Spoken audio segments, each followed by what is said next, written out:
తెలంగాణ ముఖ్యమంత్రి రేవంత్ రెడ్డి సూచించిన అభ్యర్థిని కూడా వార్తలు వచ్చాయి.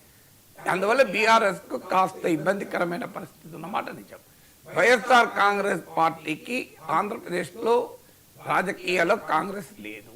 ఆంధ్రప్రదేశ్ మొదటి నుంచి కూడా జగన్మోహన్ రెడ్డి తన పైన సిబిఐ ఈడీ కేసుల దృష్ట్యా బీజేపీతో ఈ 11 ఏళ్లలో అంటకాగారు. క్లియర్గా బీజేపీకి మద్దతుగానే ఉన్నారు. ఆ ప్యాటర్న్ ఇప్పుడు కూడా సేమ్. కారణం ఆంధ్రప్రదేశ్లో వైఎస్ఆర్ కాంగ్రెస్ బీజేపీ ఓడించలేదు.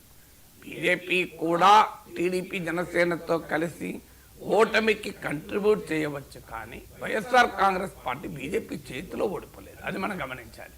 కనీసం ఆ టీడీపీ జనసేనకు బీజేపీ సహకరించడం వేరు, బీజేపీ చేతిలో ఓడిపోవడం వేరు. అందువల్ల వైఎస్ఆర్ కాంగ్రెస్కు ప్రధాన ప్రత్యర్థి బీజేపీ కాదు. కానీ బిజు జనతాదళకు వచ్చే వరకు ఏంటంటే ప్రధాన ప్రత్యర్థి బీజేపీ. సో వైఎస్ఆర్ కాంగ్రెస్ ప్రధాన ప్రత్యర్థి బీజేపీ కాదు, బీఆర్ఎస్కు రాష్ట్ర రాజకీయాల్లో ప్రధాన ప్రత్యర్థి బీజేపీ కాదు. అందువల్ల వారు ఇండియా కూటమి అభ్యర్థికి ఓటు వేయకపోయినా కాస్త రీజనింగ్ ఉంటుంది. కానీ బిజు జనతాదళ్ తనను ఓడించిన తమ ప్రధాన ప్రత్యర్థి అయిన బీజేపీకి వ్యతిరేకంగా ఎందుకు ఓటు వేయలేదు? ఇప్పుడే కాదు, కొద్ది వారాల క్రితం వక్ఫ్ అమెండ్మెంట్ బిల్ వచ్చింది. అక్కడ కూడా బీజేడీ ఇదే వైఖరి, సెకండ్ వైఖరి వహించింది. అంటే తమ రాజ్యసభ సభ్యులకు కాన్షియన్స్ ప్రకారం ఓటు వేయండి అని ఓటేశారు. మీ ఇష్టం, మీరు ఎలా అనుకుంటే అలా ఓటేయండి. కొందరు బీజేపీకి అనుకూలంగా ఓటేశారు, కొందరు బీజేపీకి వ్యతిరేకంగా ఓటేశారు. సహజంగా మరి ఇలా ఎందుకు బిహేవ్ చేస్తుంది బిజు జనతాదళ్ అనే ప్రశ్న ఉత్పన్నమవుతుంది.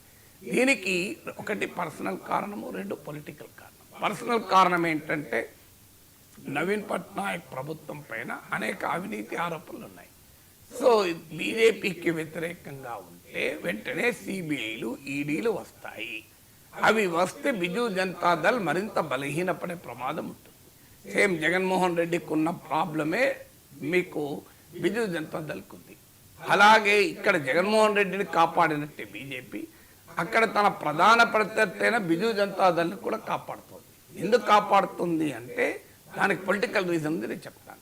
సో ఇక్కడ మీరు గమనించండి, జగన్మోహన్ రెడ్డి పైన 11 ఏళ్ళుగా సిబిఐ కేసు, ఈడీ కేసులో కదలిక లేదు. అదే ప్రతిపక్ష నేతలైన Arvind Kejriwal, Manoj Sisodia, Hemant Soren, BRS MP MLC Kavitha, వీళ్ళందరి వ్యవహారాల విషయంలో చూసాం మనం. ఎందుకు లేదు? అందులో తెలుగుదేశం పార్టీ ఎన్డీఏలో భాగంగా ఉంది. 11 ఏళ్లలో ఫస్ట్ ఒక సెకండ్ టర్మ్ 2019 to 24 మినహా అంతకు ముందుంది, ఇప్పుడు ఉంది. తెలుగుదేశం నుంచి ఒత్తిడి కూడా ఉంది. అయినా కూడా నాకున్న సమాచారం అయితే స్పష్టంగా BJP all India leadership, Modi, Amit షాలు చంద్రబాబు నాయుడుకు చెప్పారు, మేము మాత్రం జగన్పై ఏ చర్య తీసుకోము, మీరు కావాలంటే రాష్ట్రంలో ఏం చేసుకుంటారో చేసుకోండి. ఎందుకంటే మీకు ఇక్కడ వాస్తవంగా ఈసారి మరీ ముఖ్యం. 2014లోనేమో బీజేపీ టీడీపీ మద్దతుపై ఆధారపడ్డ పార్టీ కాదు, బీజేపీకే సొంతగా మెజారిటీ ఉంది. 2024 అలా కాదు, బీజేపీకి సొంతగా మెజారిటీ లేని పరిస్థితి. జేడీయూ టీడీపీ కనుక మద్దతు ఉపసంహరించుకుంటే మోడీ ప్రభుత్వమే పడిపోతుంది ఈవెన్ టుడే. అయినా కూడా టీడీపీ ఫోర్స్ పనిచేయడం లేదు. అంటే బీజేపీకి జగన్కు ఉన్న బంధం ఎంత బలమైందో దీన్ని బట్టి మనకు అర్థమవుతుంది. సో అందువల్ల జగన్ మోహన్ రెడ్డి అనివార్యంగా బీజేపీకి ఓటు వేయాల్సిందే. అంత గట్టి బంధం ఉన్నప్పుడు ఏం చేస్తాడు? కానీ ఒరిస్సాకు వచ్చే వరకు కూడా సేమ్ సిచ్యువేషన్. ప్రధాన ప్రత్యర్థి బిజు జనతాదళ్ అయినా ఇంతవరకు బీజేపీ ప్రభుత్వం వచ్చి ఎలా దాటిపోయినా ఎక్కడా బిజు జనతాదళ్ నాయకులపైన చర్యలు లేవు. అప్పటిదాకా ఎన్నికల్లో అవినీతి ఆరోపణలు ప్రైమ్ మినిస్టర్తో సహా అందరూ చేశారు, కానీ ఎక్కడా ఒక్క చర్య లేదు. సేమ్ ఇక్కడ తెలంగాణలో ఏ వైఖరో రోజు బీఆర్ఎస్ నాయకుడు కేసీఆర్ పైన బీజేపీ ఆరోపణలు చేస్తుంది, అవినీతి ఆరోపణలు చేస్తుంది, కానీ ఒక్క కేసు లేదు బీఆర్ఎస్ కేసీఆర్ పైన. ఇప్పుడు అందుకే నీకు రేవంత్ రెడ్డి వ్యూహాత్మకంగా ఆ కాళేశ్వరం కేసు తీసుకెళ్లి మోడీ కోర్టులో వేశాడు, ఇప్పుడు తేల్చుకుందాం సహా అని. సో అందువల్ల సిమిలర్ స్ట్రాటజీ మీరు గమనిస్తే అక్కడ నవీన్ పట్నాయక్ పైన అవినీతి ఆరోపణలు చేస్తారు, ఇక్కడ కేసీఆర్ పైన ఆరోపణలు చేస్తారు.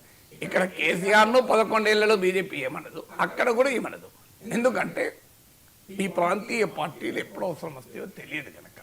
సో అందువల్ల ఈవెన్ ఇండియా కూటమిలో ఉన్న డిఎంకేని కూడా ఏమీ అనడం లేదు. 2G కుంభకోణంలో క్లీన్ చిట్ ఇచ్చేశారు కదా, ఎందుకంటే దాంట్లో డిఎంకే నేతలు ఉన్నారు కదా.